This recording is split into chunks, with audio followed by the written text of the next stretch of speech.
সৌন্দর্যের বার্তা নিয়ে জামায়াত আমির ও এনসিপি আহ্বায়কের বাসায় তারেক রহমান।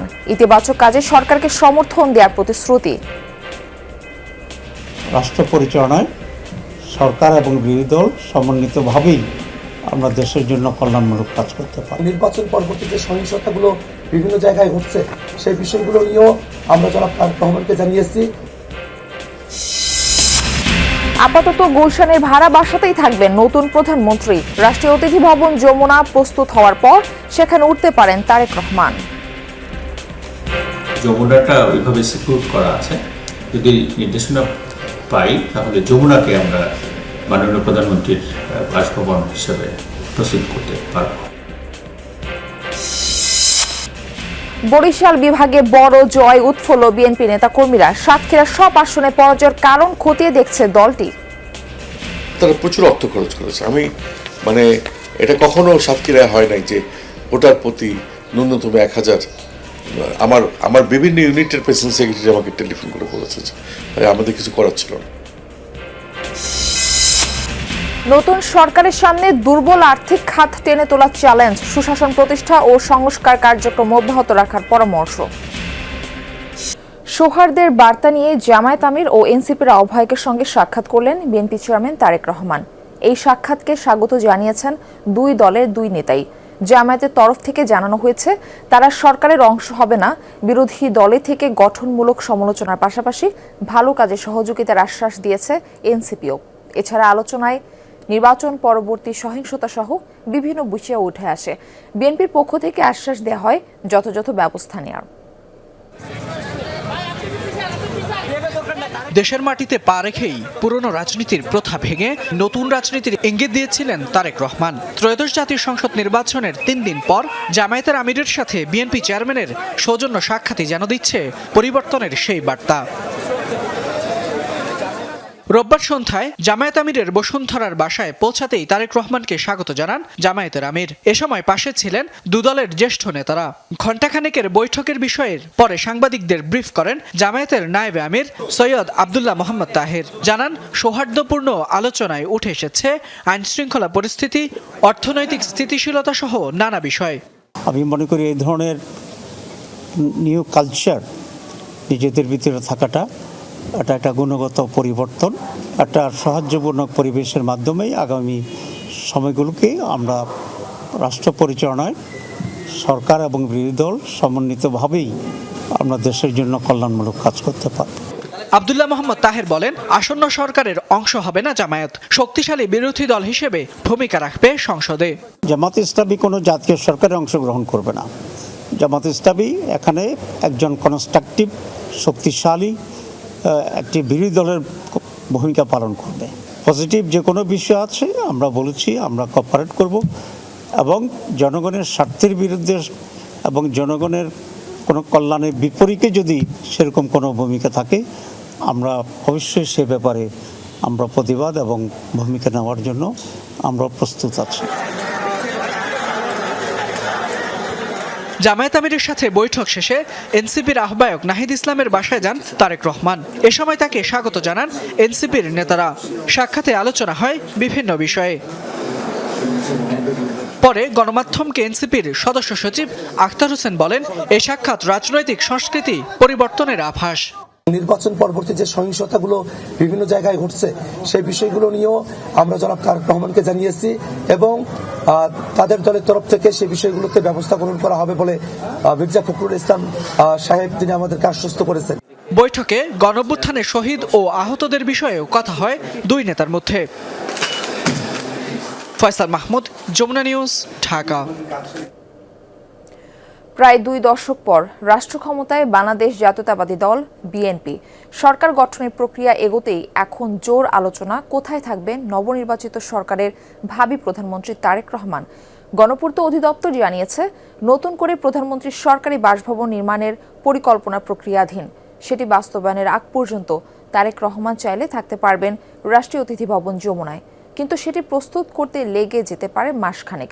রেদওয়ান আহমেদের রিপোর্টে দেখুন এর বিস্তারিত। 24-এর গণঅভ্যুত্থানের পর বদলে যায় দেশের রাজনৈতিক বাস্তবতা। সেদিন ছাত্র জনতার ক্ষোভের সাক্ষী হয়েছিল প্রধানমন্ত্রীর সরকারি এই বাসভবন গণভবন। পরে সেটি রূপান্তরিত হয় জুলাই স্মৃতি জাদুঘরে। ফলে অনেকের জিজ্ঞাসা, নতুন প্রধানমন্ত্রী থাকবেন কোথায়? গৃহায়ন ও গণপূর্ত মন্ত্রণালয় বলছে, প্রধান উপদেষ্টার বাসভবন যমুনাকে প্রধানমন্ত্রীর সরকারি বাসভবন হিসেবে প্রস্তুত করা হতে পারে। এ বিষয়ে নির্দেশনা পেলে কাজ করবে তারা। যমুনাটা ওইভাবে সিকিউর করা আছে, যদি নির্দেশনা পাই তাহলে যমুনাকে আমরা খুব দ্রুততম সময়ের ভিতরে আমরা মাননীয় প্রধানমন্ত্রীর বাসভবন হিসেবে প্রস্তুত করতে পারব। তবে শুধু যমুনা নয়, নতুন করে প্রধানমন্ত্রীর জন্য একটি আধুনিক ও স্থায়ী বাসভবন নির্মাণের পরিকল্পনাও চলছে বলে জানিয়েছে মন্ত্রণালয়। আন্তর্জাতিক মান বজায় রেখে নিরাপত্তা, প্রশাসনিক সুবিধা ও প্রোটোকল ব্যবস্থাকে গুরুত্ব দিয়েই প্রাথমিক পরিকল্পনা নেওয়া হয়েছে। প্রাইম মিনিস্টারের বাসভবন শুধু তো বাসভবন, এটা আমাদের ঐতিহ্য, আমাদের বাংলাদেশের মর্যাদার প্রতীক। এই মর্যাদার প্রতীক যাতে সবচেয়ে মর্যাদাপূর্ণ হয় এবং যে কোনো দেশের প্রধানমন্ত্রীর বাসভবনের সাথে যাতে আমরা পিছিয়ে না থাকি, সেইভাবে তুলনা করেই আমরা একটা পরিকল্পনা করেছি। প্রধানমন্ত্রীর বাসভবন নিয়ে অনিশ্চয়তা থাকলেও রাষ্ট্রীয় অতিথি ভবন যমুনার পাশেই 29 নম্বর ভবন প্রস্তুত রাখা হয়েছে বিরোধী দলীয় নেতার জন্য। 90-এর দশকে এ ভবনটি বরাদ্দ ছিল তৎকালীন বিরোধী নেতাদের জন্য। যেখানে মন্ত্রী মহোদয়রা কাজ করবেন এবং বসবাস করবেন, তাদের বাসা বাড়ি, এগুলোর সমস্ত কাজগুলোই আমাদের প্রস্তুত নেওয়া আছে। ত্রয়োদশ জাতীয় সংসদ নির্বাচনে নিরঙ্কুশ বিজয়ের পর মঙ্গলবার প্রধানমন্ত্রী হিসেবে শপথ নিচ্ছেন বিএনপি চেয়ারম্যান তারেক রহমান। বর্তমানে তিনি থাকছেন গুলশানের 196 নম্বরের ভাড়া বাসায়। দায়িত্ব নেয়ার পর তিনি সেখানেই থাকবেন নাকি অন্য কোথাও, তা নির্ভর করছে একান্তই তার সিদ্ধান্তের ওপর। রেদওয়ান আহমেদ, যমুনা নিউজ, ঢাকা। চিরাচরিত প্রথা ভেঙে প্রথমবারের মতো নতুন প্রধানমন্ত্রী ও মন্ত্রীদের শপথ হতে যাচ্ছে সংসদের দক্ষিণ প্লাজায়। মঙ্গলবার বিকাল 4টায় শপথ পড়াবেন রাষ্ট্রপতি মোহাম্মদ শাহাবুদ্দিন। শপথ অনুষ্ঠানে যোগ দিতে ভারত, পাকিস্তান সহ সার্কভুক্ত দেশগুলোর পররাষ্ট্রমন্ত্রীদের আমন্ত্রণ জানানো হয়েছে। একই দিন সকাল 10টায় শপথ নেবেন নবনির্বাচিত সংসদ সদস্যরা। আইন এবং পরিবেশ উপদেষ্টা বলেছেন, শপথের স্থান নির্ধারণে প্রাধান্য পেয়েছে সংখ্যাগরিষ্ঠ দল বিএনপির অভিপ্রায়। তাছাড়া সংসদ ছিল জুলাই সনদ স্বাক্ষর সহ নানা অর্জনের কেন্দ্রবিন্দু। ত্রয়োদশ জাতীয় সংসদ নির্বাচনের ফলাফলে নিরঙ্কুশ সংখ্যাগরিষ্ঠ দল হিসেবে সরকার গঠন করতে যাচ্ছে বিএনপি নেতৃত্বাধীন জোট। এই সরকারের নতুন মন্ত্রিসভার সদস্যদের জন্য এরই মধ্যে ড্রাইভার সহ 50টি গাড়ি প্রস্তুত করা হয়েছে। মন্ত্রিসভার আকার যাই হোক, এর মধ্যে থেকেই গাড়ি বরাদ্দ করা হবে মন্ত্রী প্রতিমন্ত্রীদের। এর আগে 17 ফেব্রুয়ারি সকাল 10টায় সংসদ ভবনে হবে নবনির্বাচিত 297 জন সংসদ সদস্যের শপথ। বিএনপি ও মিত্র দলের 212 জন, জামায়াত ও এনসিপি নেতৃত্বাধীন ঐক্যের 77, ইসলামী আন্দোলনের 1 ও স্বতন্ত্র 7 জনের শপথ পড়াবেন প্রধান নির্বাচন কমিশনার এএমএম নাসির উদ্দিন।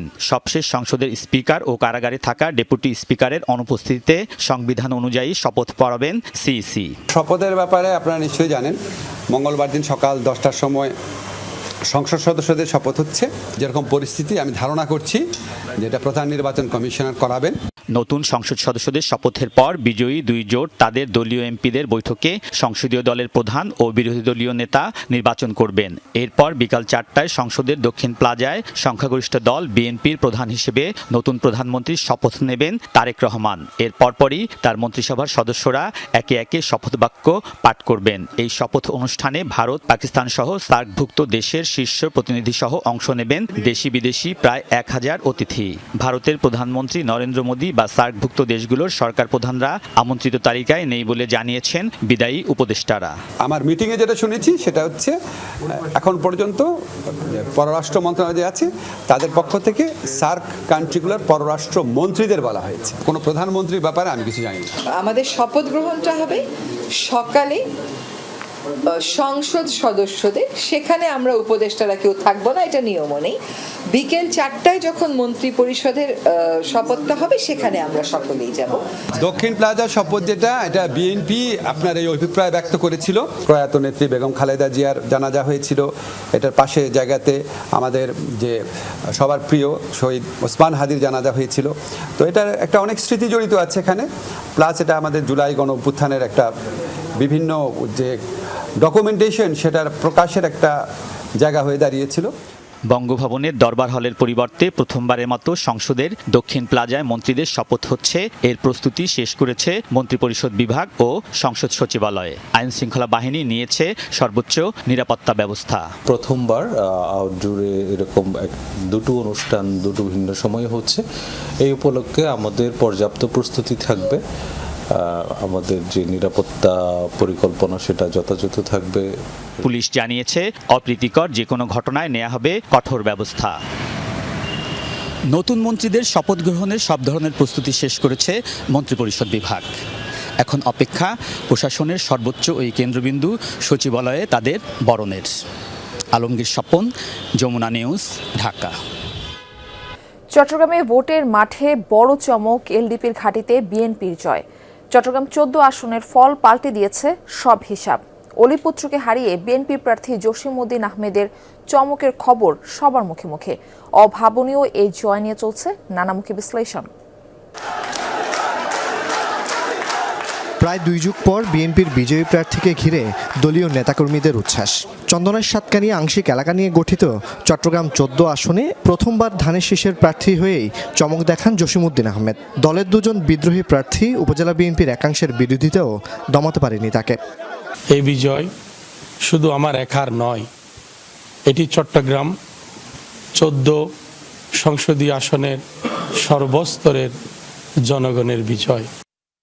চন্দনাইশ মূলত এলডিপির চেয়ারম্যান অবসরপ্রাপ্ত কর্নেল অলি আহমেদের ঘাঁটি হিসেবে পরিচিত ছিল দীর্ঘদিন। 6 বার সংসদ সদস্য এবং একাধিকবার মন্ত্রী ছিলেন। এবার নিজে প্রার্থী না হয়ে তার ছেলে ওমর ফারুককে 11 দলীয় জোটের প্রার্থী করলেও দিনরাত মাঠে ছিলেন অলি আহমদ। কিন্তু ধানের শীষের প্রার্থীর কাছে হার চট্টগ্রামে বেশ আলোচিত হচ্ছে।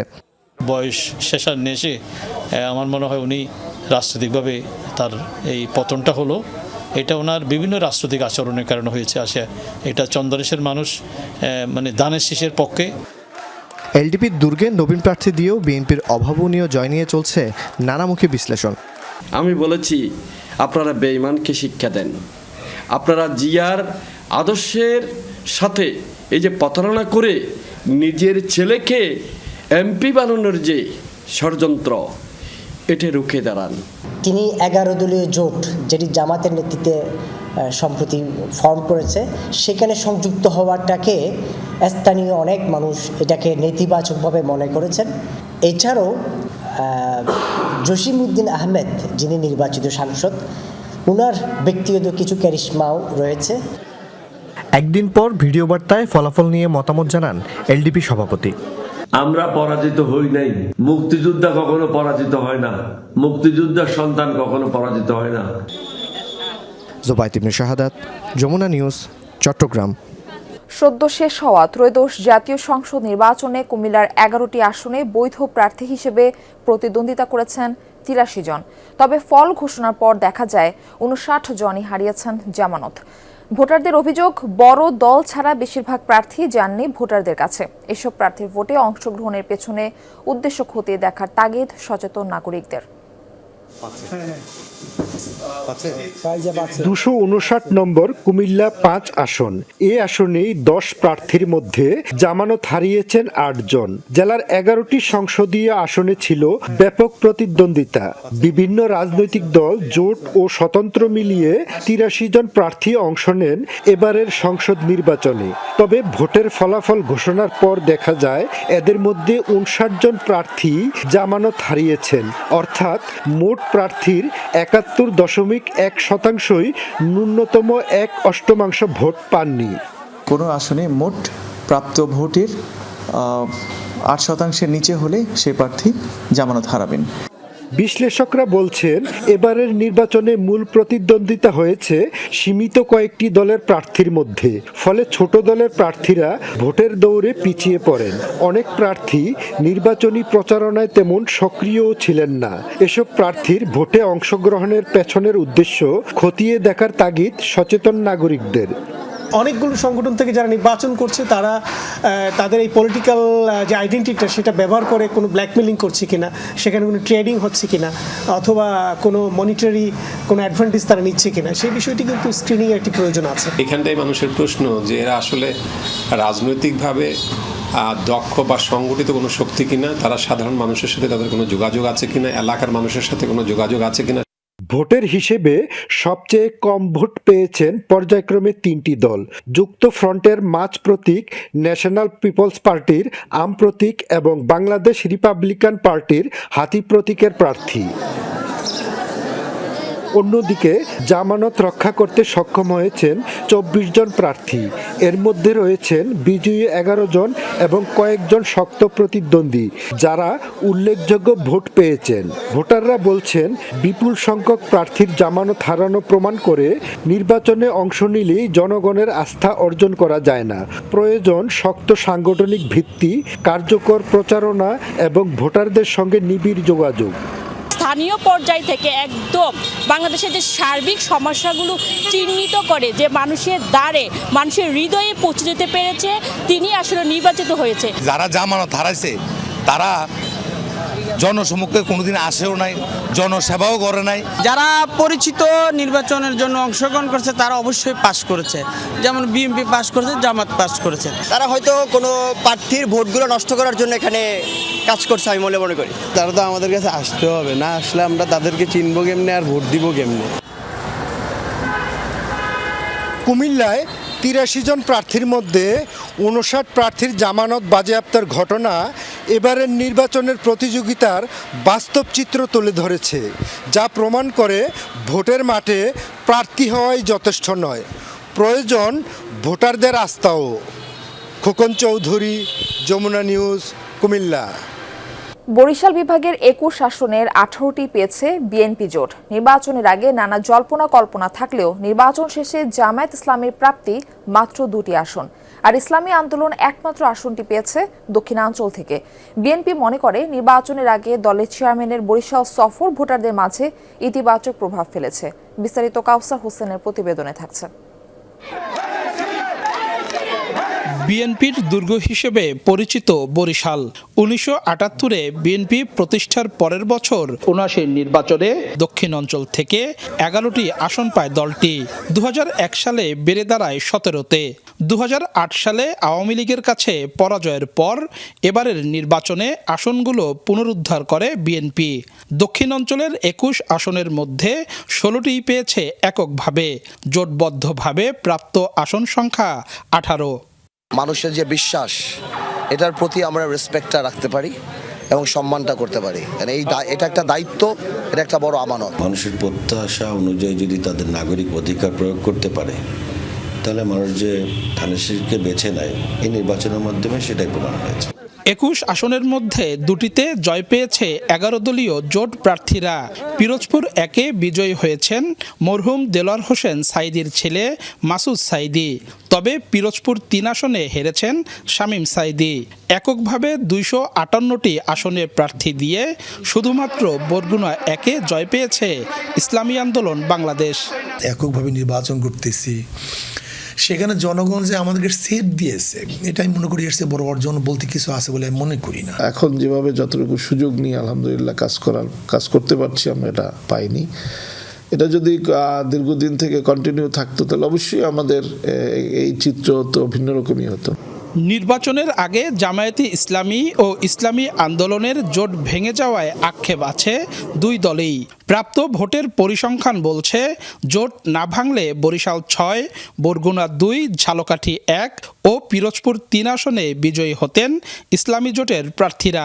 সবাই মিলে যদি আমরা থাকতে পারতাম, নিশ্চয়ই আমাদের শক্তি সামর্থ্য আরও বাড়ত, জনগণের দৃষ্টিভঙ্গি আরও বাড়ত, সবার জন্যই লাভ হইত। যদি আমরা জোটে থাকতাম তাহলে আর অনেক বেশি সিট কনফার্ম থাকতো, কোনো সন্দেহ ছিল না। সুশাসনের জন্য নাগরিক সুজন বলছে, মুক্তিযুদ্ধের ইতিহাস, নারী বিদ্বেষ, শরিয়া আইন প্রণয়নের প্রতিশ্রুতি ভোটের মাঠে ডুবিয়েছে জামায়াত ও ইসলামী আন্দোলনকে। মুক্তিযুদ্ধের পক্ষে একটা ব্যাপার এখানে কাজ করছে, পক্ষ বিপক্ষ, এটাও কিন্তু বিএনপিকে অনেক টাগাই নিয়েছে। বরিশাল বিভাগ থেকে নির্বাচিত 21 সংসদ সদস্যের মধ্যে 12 জন এবারই প্রথমবার সংসদে যাবেন। ত্রয়োদশ জাতীয় সংসদ নির্বাচনের মধ্য দিয়ে দেশের দক্ষিণাঞ্চলে হারানো ঘাঁটি ফিরে পেয়েছে বিএনপি। রাজনৈতিক বিশ্লেষকরা মনে করেন, এই অর্জন ধরে রাখতে হলে ঢেলে সাজাতে হবে দলের সাংগঠনিক কাঠামো, নিয়ন্ত্রণের মধ্যে রাখতে হবে তৃণমূলের নেতাকর্মীদের। কাউসার হোসেন, যমুনা নিউজ, বরিশাল। সাতক্ষীরা 4টি আসনে জয় পেয়েছে জামায়াত প্রার্থীরা। 1.5 লাখ ভোটের ব্যবধানে সাতক্ষীরা 2 আসনে জয়ী মুহাদ্দিস আব্দুল খালেক। আওয়ামী লীগ সরকারের জুলুম, নির্যাতন, ধৈর্যের সাথে মোকাবেলা এবং 5ই আগস্টের পর প্রতিহিংসার রাজনীতি না করাই এই জয়ের অন্যতম কারণ বলে মনে করেন তিনি। অপরদিকে ভরাডুবির কারণ খুঁজছে বিএনপি। সাতক্ষীরার 609টি কেন্দ্রের ফলাফলে 4টি আসনেই জয় পেয়েছে জামায়াত। সাতক্ষীরা 1 আসনে অধ্যক্ষ ইজ্জতুল্লাহ, 2-এ মুহাদ্দিস আব্দুল খালেক, 3-এ মুহাদ্দিস রবিউল বাশার ও 4-এ জয়লাভ করেছেন গাজী নজরুল ইসলাম। আগামী দিনে সাতক্ষীরাকে এভাবে মানুষের উপরে হয়রানি হোক, জুলুম হোক, এটার যাতে আর না হয়, আমরা সে ব্যাপারেই আমরা ভূমিকা রাখবো ইনশাল্লাহ।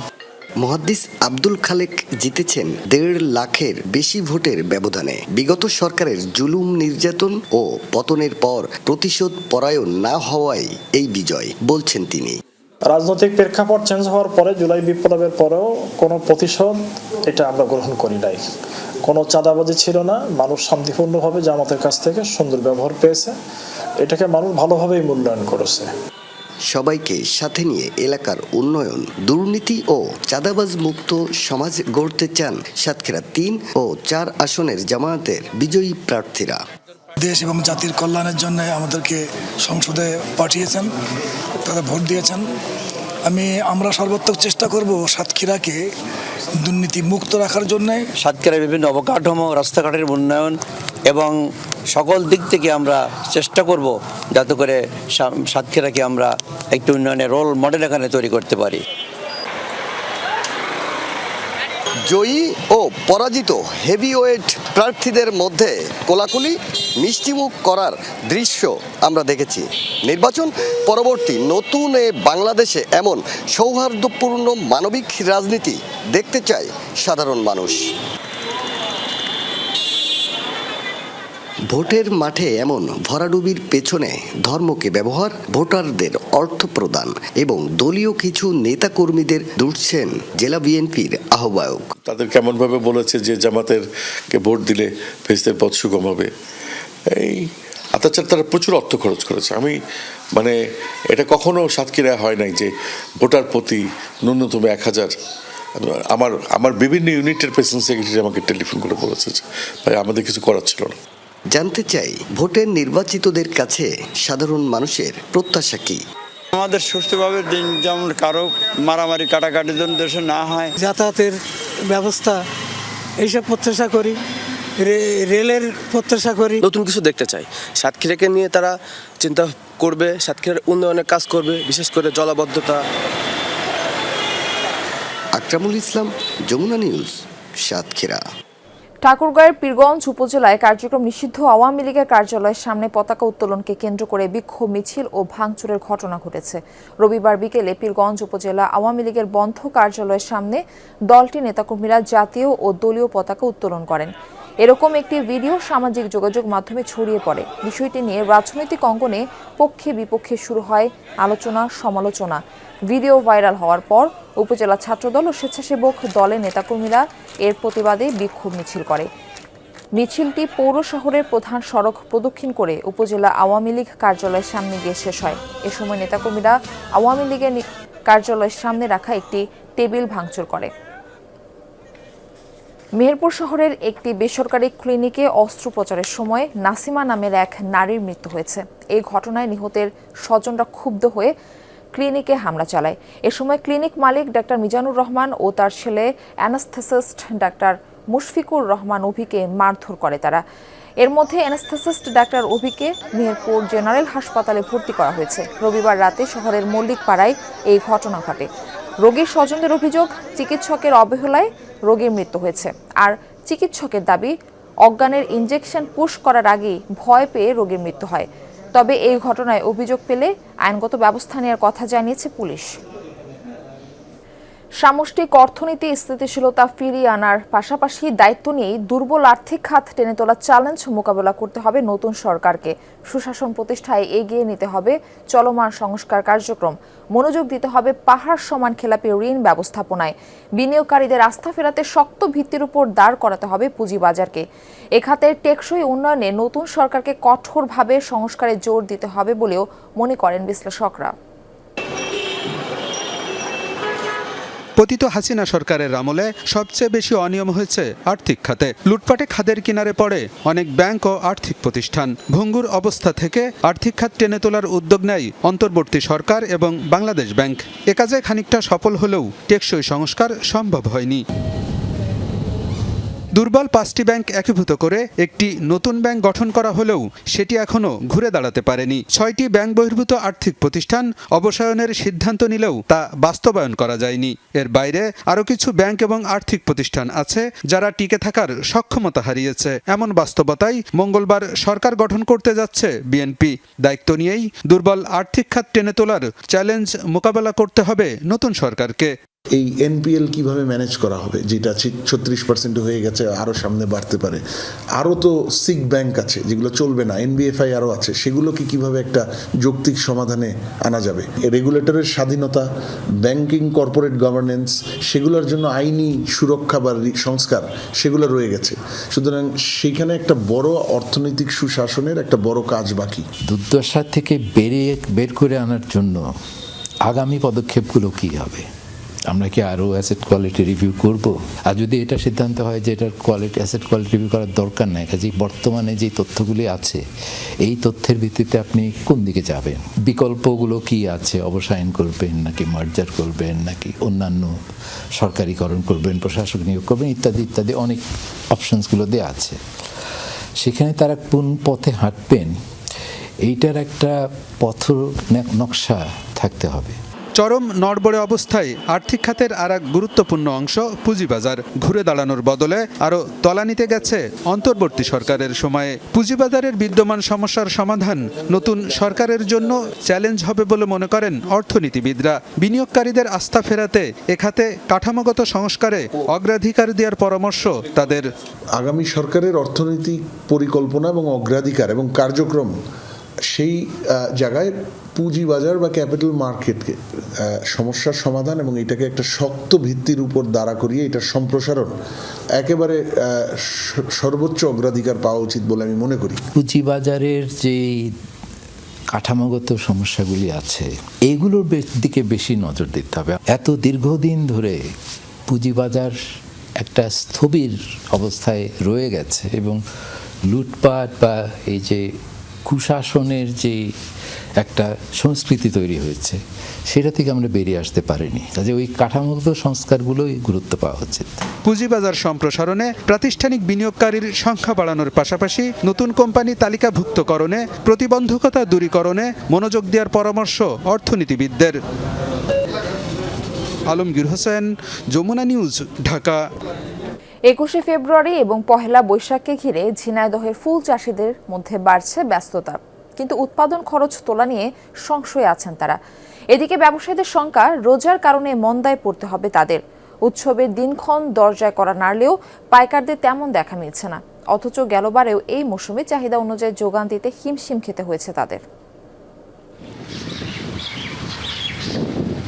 ঝিনাইদহ ফুলের রাজধানী হিসেবে পরিচিতি পেয়েছে দক্ষিণ পশ্চিমাঞ্চলের এই জেলাটি। বিস্তীর্ণ মাঠ এখন ছেয়ে গেছে গাঁদা, গোলাপ আর রজনীগন্ধার মায়াবী রঙে। সামনে আন্তর্জাতিক মাতৃভাষা দিবস আর পহেলা বৈশাখ, অথচ উৎসবের এই মৌসুমেও ঝিনাইদহের ফুল চাষিরা এখন দুশ্চিন্তায়। বছরের এই সময়টাতে ফুলের বাজার থাকে রমরমা, কিন্তু এবারের হিসাবটা কিছুটা ভিন্ন। জাতীয় নির্বাচনের ডামাডোলের কারণে ভ্যালেন্টাইন ডেতেও আশানুরূপ ব্যবসা হয়নি। রোজার মধ্যেই 21 ফেব্রুয়ারি, তাই ফুলের চাহিদা ও দাম নিয়ে সংশয়ে আছেন ব্যবসায়ীরা। চাষিদের দুশ্চিন্তা, উৎপাদন খরচ উঠবে তো। আমাদের গত 10-15 দিন আগে ফুলের বাজার একটু কম ছিল, এখন মোটামুটি ভালো। ডিসেম্বর থেকে ফেব্রুয়ারি পর্যন্ত এর একটা চাহিদা থাকে, বিশেষ করে শীতের সময়। তো সেই হিসাবে আমাদের এই বছরে মনে হয় না যে আমরা খুব একটা এর থেকে ফলন পাবো। ঢাকার বাজার খুব খারাপ। ঢাই মালগুলো তো সব ঢাকা বা চিটাগাং যায় বা বিভিন্ন দেশে বিভিন্ন জায়গায় যায়, তা ওদিকের বাজার খারাপ, যার কারণে আমরা চাষিরাও কম দাম পাচ্ছি। চাহিদা এবছর ওই যে রোজা আর নির্বাচনের কারণে চাহিদাটা কম হয়, কারণ হচ্ছে নির্বাচন হয়ে গেল। রোজা হলে ফুলের দামটা একেবারেই কম থাকে। বাজারে এক ঝম্পা গাঁদা ফুল বিক্রি হচ্ছে 300 টাকায়, আর প্রতি পিস গোলাপ বিক্রি হচ্ছে 8 থেকে 10 টাকায়। রজনীগন্ধার স্টিক মিলছে 25 টাকায়। সরবরাহ বাড়লেও ন্যায্য দাম না পেলে বড় ধরনের লোকসানের মুখে পড়বেন এই অঞ্চলের হাজারো ফুল চাষিরা। গত বছর ভ্যালেন্টাইন ডে, মাতৃভাষা দিবস ও পহেলা বৈশাখে 5 কোটি টাকার ফুল বিক্রি হয়েছিল। এবার তা অর্ধেকে নেমে আসতে পারে। গত বছরের তুলনায় এবছরে ফুল চাষের আবাদ বৃদ্ধি পেয়েছে। আমরা কৃষি সম্প্রসারণ অধিদপ্তরের পক্ষ থেকে ফুল চাষি কৃষক ভাইদের কারিগরি পরামর্শ প্রদান করে আসছি। ফুল চাষের মাধ্যমে এ জেলায় নতুন নতুন উদ্যোক্তাও তৈরি হচ্ছেন, নতুন কৃষকরা ফুল চাষে আগ্রহী হচ্ছেন। এবছর জেলায় ফুলের চাষ হয়েছে 489 হেক্টর জমিতে। গত বছরে চাষ হয়েছিল 398 হেক্টর জমিতে। কাশফিয়া রুহি, যমুনা নিউজ। দরজায় কড়া নাড়ছে পবিত্র মাহে রমজান। নির্দিষ্ট সময়কাল মেনে প্রতি বছরই ধর্মীয় ভাব গাম্ভীর্যপূর্ণ মাসটির আগমন ঘটলেও আগের তুলনায় এবারে রমজান কিছুটা ব্যতিক্রমধর্মী। অন্য সময় পৃথিবীর সবচেয়ে দীর্ঘ সময় রোজা রাখা অঞ্চলের বাসিন্দাদের এবার রোজা রাখতে হবে সবচেয়ে কম সময়। বিপরীতভাবে সবচেয়ে কম সময় রোজা রাখা অঞ্চলগুলোতে এবার সর্বোচ্চ সময় সংযম পালন করতে হবে মুসল্লিদের। যাদের 33 বছরের চক্রের বিশেষত্বের কারণেই এই হেরফের। চন্দ্রবর্ষের হিসাব অনুযায়ী আগের বছরের তুলনায় দিন 10 এগিয়ে এবার সারা বিশ্বে পবিত্র রমজান শুরু হবে আর কয়েকদিনের মধ্যেই। ভৌগোলিক অবস্থানগত কারণে সূর্যাস্ত ও সূর্যোদয়ের সময়ে পার্থক্য থাকায় বিশ্বের নানা প্রান্তে রোজা রাখার সময়ও কম বেশি হয়। জ্যোতির্বিজ্ঞান বলছে আগের বছরগুলোর তুলনায় এবারে বিভিন্ন দেশে রোজা রাখার সময় তুলনামূলক কম, যা হতে পারে সর্বনিম্ন 11.5 ঘন্টা থেকে সর্বোচ্চ 15.5 ঘন্টা। সেই হিসেবে পৃথিবীর উত্তর গোলার্ধের বাসিন্দারা চলতি বছর সবচেয়ে কম সময় 12 থেকে 13 ঘন্টার মতো রোজা রাখবেন, যা ধীরে ধীরে বাড়তে থাকবে। বিপরীতে দক্ষিণ গোলার্ধের দেশগুলোতে রোজার সময় হবে 14 থেকে 15 ঘন্টার মতো, যা ধীরে ধীরে কমে আসবে।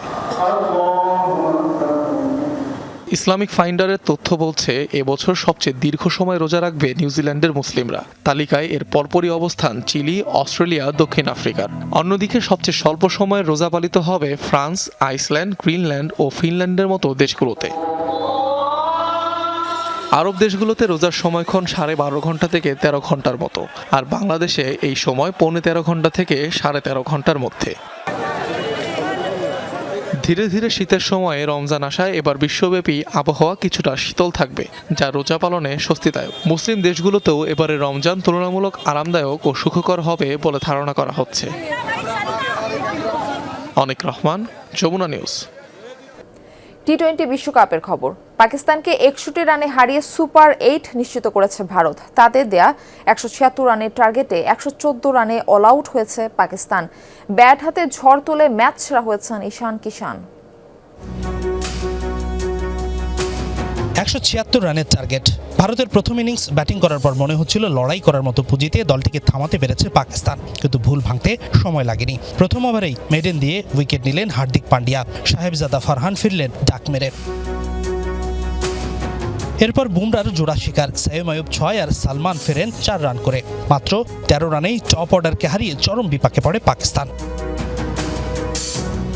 এই চাপ আর সামলে উঠতে পারেনি দলটি। 5 নম্বরে নামা উসমান খান ছাড়া সবাই ছিলেন আসা যাওয়ার মিছিলে। উসমান 44 রান করে আকসারের স্পিনে পরাস্ত হবার পর পাকিস্তানের হারটা ছিল সময়ের ব্যাপার মাত্র। বাবর, সাদাব ও নওয়াজ ছিলেন পুরোপুরি ব্যর্থ। শেষ দিকে শাহিন আফ্রিদি আর ফাহিম আশরাফ কিছুটা রান পেলে 100-র গন্ডি পেরিয়ে 114 রানে অল আউট হয় পাকিস্তান। 61 রানের বিশাল হারে লজ্জা পায় দলটি। অথচ টস জয়ে দিন শুরু করেছিল পাকিস্তান। স্পিন দিয়ে ভারতবর্ষের পরিকল্পনাটা বেশ ভালোই ছিল। পার্ট টাইমার মিলে একাদশে 6 স্পিনার রাখা হয়েছিল, যার সুফল পেয়েছে পাকিস্তান। প্রথম ওভারের শেষ বলে বিধ্বংসী ব্যাটার অভিষেক শর্মাকে 0 রানে আউট করেন সালমান আলী আগা। তবে দারুণ শুরুটা কাজে লাগাতে পারেনি আগার দল। আরেক ওপেনার ঈশান কিষান চড়াও হন। শাহিন আবরার সাদাব ভালো বোলিং করতে পারেননি। 27 বলে 7-4 আর 2 ছক্কায় 50 করার পর কিষান ফেরেন সায়েম আয়ুবের স্পিনে পরাস্ত হয়ে। তবে এরপর ভালো বোলিং করেছে পাকিস্তানি স্পিনাররা, বিশেষ করে উসমান তারিক, সায়েম আয়ুব আর মোহাম্মদ নওয়াজ। তিলক ভার্মা, সূর্য কুমার, হার্দিক পান্ডিয়াদের ফেরান অল্প রানেই। ভারতের স্কোর 150 পেরোয় শিভাম দুবের কল্যাণে। লোয়ার অর্ডারে দুবের 17 বলে 27 আর রিঙ্কু সিং এর 4 বলে 11 রানের ক্যামিওতে 7 উইকেটে 175 রানের পুঁজি পায় ভারত। এই রানটাই যথেষ্ট ছিল টি-20 বিশ্বকাপে পাকিস্তানের সাথে জয়টা 8-1 ব্যবধানে নিয়ে যাবার জন্য। আরও একটি বিশ্বকাপ ম্যাচ আর ভারতের বিপক্ষে পাকিস্তানের লজ্জার পরাজয়। এই হারে মোটা দাগে কাঠগড়ায় পাকিস্তানের ব্যাটিং ডিপার্টমেন্ট। তবে টস জিতে আগে বোলিং করার সিদ্ধান্তটাও কিন্তু বড় ভুল হিসেবে দেখছেন অনেকেই। কেননা কলম্বোর এই প্রেমাদাসায় সবশেষ ম্যাচেই তো আগে ব্যাটিং করে সুবিধা পেয়েছিল জিম্বাবুয়ে, আর দ্বিতীয় ইনিংসে চেস করতে গিয়ে হারের লজ্জায় পড়েছিল মাইটি অস্ট্রেলিয়া। তাই তো পাকিস্তানকে আগে টস জিতে ব্যাটিং করা উচিত ছিল বলছেন অনেকেই। হাসিনুর রহমান, যমুনা স্পোর্টস, কলম্বো, শ্রীলঙ্কা। বাজে ব্যাটিংয়ের কারণে ভারতের কাছে হেরেছে পাকিস্তান। এই দুরবস্থা কাটাতে পাকিস্তান দল থেকে বাবর আজম, শাহিন আফ্রিদি ও সাদাব খানকে বাদ দেওয়ার দাবি তুলেছে দেশটির ভক্তরা। অন্যদিকে ভারতীয়রা বলছে এমন জয় পাবেন তারা সেটা জানাই ছিল। লজ্জা এড়াতে ভারতের সাথে ম্যাচ না খেলার অভিনয় করেছে পাকিস্তান, এমনটাই দাবি তাদের। কলম্বো থেকে হাসিনুর রহমানের রিপোর্ট। পাকিস্তান মহারণে যে টিম ইন্ডিয়ায় হট ফেভারিট ছিল, বড় ব্যবধানে তারা জিতবে এমনটাই অনুমেয় ছিল, সেটা বোঝার জন্য ক্রিকেট বোদ্ধা হবার প্রয়োজন পড়ে না। তবে পাকিস্তান যেভাবে মুখ থুবড়ে পড়েছে সেটাই সবচেয়ে বেশি হতাশ করেছে পাকিস্তানিদের। তাই তো পাকিস্তান দলে বড় রদ বদলের দাবি তুলেছেন ভক্তরা। पाकिस्तान की टॉप ऑर्डर जो मुकम्मल क्रैश हो गई है, बिल्कुल अच्छा नहीं खेल सकी। और दो दिन हमारे टीम के अंदर ऐसे प्लेयर हैं जिनको टीम के अंदर होने नहीं चाहिए, जिसमें बाबर आजम टॉप पे है, उसके अलावा शादाब खान है, उसके अलावा शहनशाह आफरीदी है। इनकी टी-20 के अंदर जगह नहीं बनती है। টি-20 বিশ্বকাপে বাংলাদেশকে কেন্দ্র করে যে ঘটনা ঘটেছে তাতে পাকিস্তান ক্রিকেট বোর্ড যেভাবে পাশে দাঁড়িয়েছিল বিসিবির, তাতে এবার অনেক বাংলাদেশি পাকিস্তানকে সমর্থন করেছে ভারতের বিপক্ষে ম্যাচে। সেটা অনেকটাই পাকিস্তানের সাপোর্টের প্রতিদান হিসাবে। তাই তো ভারতের বিপক্ষে এই হারে পাকিস্তানি সমর্থক বাংলাদেশিদের প্রতিও চেয়েছেন ক্ষমা। बांग्लादेशी फैन, मैं आपसे माफ़ी मांगता हूँ।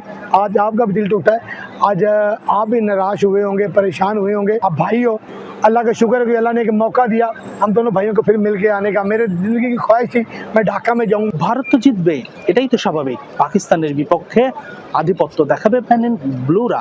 দম্ভ করে এই কথাটা এখন ভারতীয় সমর্থকরা বলছেন, বলতেও পারেন। কেননা টি-20 বিশ্বকাপের 9 দেখায় যে এখন 8 বারই জিতে নিল টিম ইন্ডিয়া।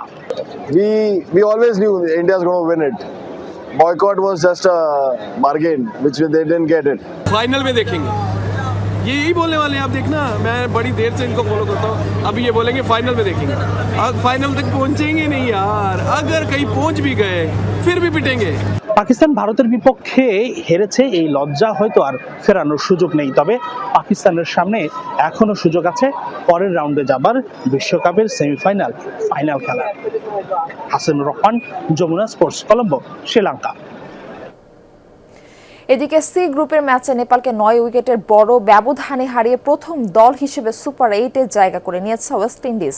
134 রানের টার্গেটে ব্যাট করতে নেমে 28 বল হাতে রেখে জয় তুলে নেয় উইন্ডিজ। ওয়াংখেড়েতে টস হেরে আগে ব্যাট করতে নেমে 23 রানে 4 উইকেট হারিয়ে বসে নেপাল। এরপর দলের হাল ধরেন দীপেন্দর সিং। 47 বলে খেলেন 58 রানের ইনিংস। শেষ দিকে সোমপাল কামির 26 রানের কামিওতে 133 রানে থামে নেপালের ইনিংস। জবাবে ব্যাট করতে নেমে বলের সাথে পাল্লা দিয়ে রানের চাকা সচল রাখেন ক্যারিবিয়ান ব্যাটাররা। ব্র্যান্ডন কিং 22 রানে ফিরলেও শাই হোপ তুলে নেন 50। তার অপরাজিত 61 ও সিমরান হেটম্যারের হার না মানা 46 রানে ভর করে জয়ের বন্দরে নোঙর করে ওয়েস্ট ইন্ডিজ।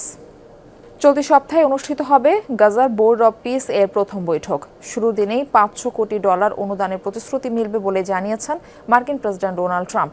ট্রুথ সোশ্যালে দেয়া বার্তায় বলেন, বৃহস্পতিবার ওয়াশিংটনে হবে সম্মেলন, অংশ নেবে 20টিরও বেশি দেশের প্রতিনিধি দল। তবে কারা অর্থায়নের অঙ্গীকার করেছে স্পষ্ট করেনি ট্রাম্প। গাজার নিরাপত্তায় অনেক দেশ সেনা পাঠানোর প্রতিশ্রুতি দিয়েছে বলেও জানান। মার্কিন প্রেসিডেন্টের দাবি, ইতিহাসের সবচেয়ে কার্যকর আন্তর্জাতিক বাহিনী হবে এটি।